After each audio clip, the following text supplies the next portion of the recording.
Level up patrol na! Level up patrol na! Level up patrol na!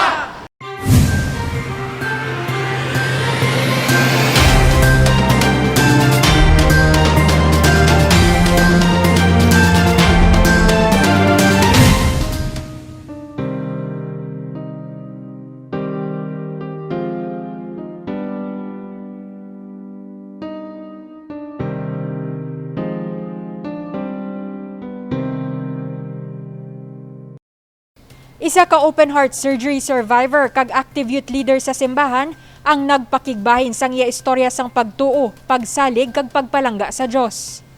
Sa edad nga isa ka tuig, nagpaidalom na sa open heart surgery si Chris Anthony Castro. Inabangod nakitaan nga may 4 ka diferensya ang iya korazon. Siya ang ginigagaw nga operahan agud masalbar ang iya kabuhi. My parents, tinguan gid nila nga mapaoperahan ako, pero that time wala sing operation diri sa Iloilo nga gahandle sang ako nga case. That's why ang gindala ako nila sa Manila sa Philippine Heart Center para dito ako operahan. Tama ka kritikal ang kondisyon ni Chris Anthony. Gani tuman man ang pagkabalakas sang iya ginikanan. Kun kaisa, hindi man sinimalikawan nga ikumpara ang kaugalingon sa iban nga mga pamatanon. May mga bes nga nagabatsyag siya sang kasubo kag kabudlay bangod sang iya sitwasyon. Hindi ako maka-play outdoors or wala gid ko memories nga gahampang ko sa gwa upod sa mga pakaisa ko, upod sa mga friends ko. Kag hindi ko dapat makapoy. Kag ang akon nga emotions dapat makontrol ko siya. Because if hindi ko siya makontrol or if makapoy lang ko, dasig ang akon nga heartbeat, tapos it may cause some problems kung hindi ko makontrol ang amuna nga situation. Nakalabot pa sa tion nga natakos gid ang pagtuo kag pagsalig ni Chris Anthony sa Dios sang gintani nga nainis ang iya doktor nga tubtob 16 anyos na lang ang iya kabuhi. Bangod diri, lubos ang kakulba nga nabatsyagan sang iya pamilya. I remember nga sang 16 ko nga gin-heart attack ako, gindala ko sa ICU, and at that moment ang doktor gid mismo naghambal nga wala na sa why sila may mahimo. We have to pray na gid lang because tamaan ka critical, galap o 300 per minute ang akon nga beat sang heart. Apang, imbis nga madulaan sang paglaom, diri mas nagpag-on pagid ang iya pagtuo kag pagsalig sa Dios. Nagapati siya isa ka milagro ang iya kabuhi. The only thing that I could do that time is to pray. Ang kortina sang una sa ICU puno sang Mickey Mouse kang sang SpongeBob nga design. Ginaisip ko na sila while ginaisip ko gahambalan ko, Jesus I love you, Jesus heal me. Ginaliwat-liwat ko lang ng praise ang statement nga na, and to my surprise rather, nakabugtaw ko the next day nga naghambal ang doktor nga pagwaon kami sa ICU, halinon kami sa isa ka regular room because stable na ang akon nga situation. Subong 22 anyos na kagaktibo nga youth leader sa simbahan si Chris Anthony. Ini ang iya pamaagi sang pagpasalamat sa kabuhi nga ginhatag sang Dios. Mensahe ni Chris Anthony sa mga kapareho niya nga may balatian, hindi madulaan sang paglaom kag magsalig sa Ginoo. Divine Sing para sa Level Up Patrol. CDRRMO head ginpakigbahi ng iya istorya kung paano nalampuwasan ang COVID-19. Kabahin sang COVID-19 team si City Disaster Risk Reduction Management Office Head Donna Magno. Bangod frontliner, kabahin siya sa mga ginapatigayon nga random test. Setyembre sang nakaligad nga tuig, ginkakibot sini sang magpositibo siya sa COVID-19. It was a random RT-PCR test. We work with ICER, di ba la? Frontliners kami. So it was just a random test and I was so confident nga negative. So even sa balay, although naka-quarantine, no, kaya guunok danay kami. So I took my chance bala nga kaunupod sa ila and mag-inistoryahanay. So at that time, mag-inform ako. The day after nga nakapatest ako, no, I was surprised. Sabi ko, oh my God, nga natabo ni. Damo-damo ang nagsulod sa may mind ko, I was holding my phone, ang altar namon ari diri, nagatubang, ko dayon. Kag siling ko gusto ko tani i-question ng Ginoo, no. Nga ako, active man ako sa mga hilikoto namon abi sa prayer group and on. Sila ko nga ang agin na tugutan niya bala. Pero sabihin ko, hindi gid ako dapat magpalamangkutanon. So, ang ginbuyan ko na lang ang mga tinaga. Siling ko ay, grabe sila Gatubang ko ng salter, grabe sila grabe Pero it was my way of saying, Lord nga ako. So, even if I was telling myself nga hindi ako magpalamangkutanon, after some time na-realize ko na tayog, na shaken gid man ang faith ko. Sa iya pag-ampo sa Dios, diri kag iya nadumduman nga naghuyang ang iya pagtuo. So during quarantine, so I had a time to reflect. Tapos even if gadinay ako nga wala baton ko ning amo ning tabo, natayog gid ako. Kaya I started to have questions nga nga ako din ko nagkulang.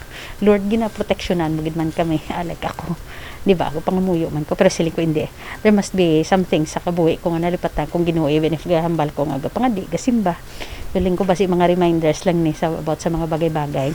Sa mga tion nga naka-quarantine siya, ini nga tion ang iya gingamit agud magpamalandong. So all throughout my quarantine nga period, amo na siya reflection, kapalamangkutanon, and then the process kung makaugalingon ko, and it gave me the chance nga mag-reconnect sa mga tao nga nalipatan ko sa kabisi ko. So it was then that I realized na yun, at the end of the day, pamilya mo gyapon balikan mo. And good friends nga I haven't heard from them for so long. Nagsinulat, nagpalabot sa mga prayers, istorya, mga childhood friends, siling ko, these are the things nga nalipatan ko kay most of my life, gid man no sang nagsugon ako ubra la ko nga ubra sa damo-damo ng mga events, family affairs, mga kasal sa mga good friends, hindi ko yung mag-take time kay pirmila ko ya sa ako. So those were the things nga na-experiensyahan ko no while I was on quarantine. Ang iya inagyan bilang frontliner, anangin isa man ka eye-opener. When I heard the news, klaro sa ako nga hindi ko yung matinag sa mga discrimination kaya yung permi ko na panghawakan even with the staff kung mag-inistoryanay kami wala ni nato I mean dako ang risgo nga ginatubang naton each time nga di ba gagwa kami. So siling ko in the event nga may mga magka-positive sa amon kay may mga nauna na mo, so siling ko hindi ka mo mahadlok kay wala ni siya naton ginpangayo. It's not because nga nag-violate kami sa mga protocols, but because, di ba, ang trabaho namon nag-require bala that we have to go out, atubangon ang mga peligro. So, ang mga discrimination, klaro na sa akon. Wala ko ya matinag dira kay klaro sa akon. Ang trabaho would expose mo to this kind of risk. Anytime, pwede nga mag-positive. So, amo lang gina ang prinsipyo nga na ikadua ang kwan sang quarantine 14 days no I had the time nga mag-reflect sige pangamuyo kaga mga pangamuyo sang damo man mga upod family upod sa prayer group colleagues friends. So I think di ba nakadako nga bulig nga spiritually may ara strong ang support system mo sa aspeto nga na. So, I just knew nga once nga matapos lang ni, kaya ko bla atubangon ang mga bagay-bagay. Kay una best, prinsipyo ko ya dala sa trabaho. Wala ni siya namang gipangayo. Ikaduha, ang the support system that I have halin sa city government, mayor, mga upod sa COVID team. So, balaan ko lang hindi man sila magpabaya. So, all those good thoughts, good words nga napadala, pati mga pagkaon. So, I just knew, I'm loved and I'm being supported by a lot of people. Mensahe ni Magno para sa mga pumuluyo nga padayon sa pagbato sa COVID-19, lakip na ang mga nagpositibo sa virus. Damo ang mahugot ng mga realizations, and like in my case, na siya ang paghatag sang chimpos kaugalingon ko. So umumana sa iban nga mga naka-quarantine subo, padayon lang pangamuyo hangon sa support sang pamilya kay once malumpuwasan ini whatever reflections nga may ara sila bit-bit na nila hasta nga makagwa, and hopefully pagid bala to be technical about the whole thing, maghang on sa minimum mga basic protocols naton hindi gid mag-break kay it never fails as long as you use the mask, the shield, di bala, you wash your hands, social distancing, disinfect, we can never go wrong with that if we are given the chance nga malumpuwasan ini, di bala, perhaps part pag na siya sang greater nga plan sang Ginoo sa aton kay base may mga mission pa nga ipaubra. So amo na siya pahandaan man namon ang panahon nga na kay this extended nga kabuhi namon no is must be meant for something. Kay ti damo-damo like subong di ba sa Manila, damo-damo yan nagkalamatay, damo-damo na apektuhan. So kaysa ganun panumdum kung hala I'm one of those lucky ones na nanampuwasan la nga at least mild nga symptoms lang ang na-experience ko. Ang iba ya severe, di ba, matter of life and death, swerte nga naka-recover siling ko ay mayo man nga ako wala ginatamaan. It must be one of those miracles nga di ba nga wala ko yan natamaan.